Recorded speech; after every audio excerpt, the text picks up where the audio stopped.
2025 నుంచి ఈ పెంచబడిన ఫైన్స్ జరిమానాలు అమల్లోకి రావడం జరుగుతుంది. నాన్ వేరింగ్ ఆఫ్ హెల్మెట్స్ లేకపోతే గనక బండి నడిపేవాడికి, 2 వీలర్ నడిపే వాళ్ళకి, వెనకాల కూర్చున్న వాళ్ళకి కూడా 1000 రూపాయల జరిమానా విధించడం జరుగుతుంది. లైసెన్స్ లేకుండా నడిపితే గనక 5000 రూపాయల జరిమానా విధించడం జరుగుతుంది. ఇన్సూరెన్స్ సర్టిఫికేట్ లేకుండా వాహనాలు నడిపితే ఫస్ట్ అఫెన్స్ కి 2000 రూపాయలు, సెకండ్ అఫెన్స్ కి, ఆ పైన అఫెన్స్ కి 4000 రూపాయలు విధించడం జరుగుతుంది. వితౌట్ పొల్యూషన్ సర్టిఫికేట్ లేదంటే మోడిఫైడ్ సైలెన్సెస్ వాడితే, పొల్యూషన్ సర్టిఫికేట్ లేకపోతే 1500 రూపాయల జరిమానా విధించడం జరుగుతుంది.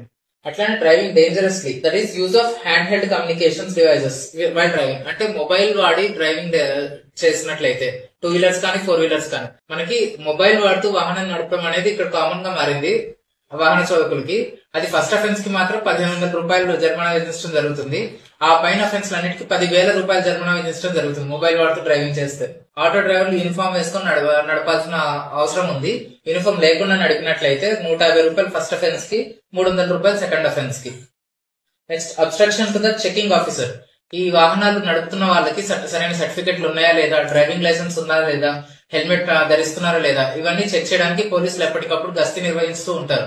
వాళ్ళకి ఏదైనా అబ్స్ట్రక్షన్ జరిపినట్లయితే, లేదంటే వాళ్ళకి సహకరించకుండా ఎదురు తిరిగి మాట్లాడినట్లయితే, నేను పొల్యూషన్ సర్టిఫికేట్ చూపించను, ఇన్సూరెన్స్ అవసరం లేదు, ఇలా ఏమైనా అబ్స్ట్రక్షన్ కలిగించినట్లయితే వాళ్ళకి ఆ అఫెన్స్ కి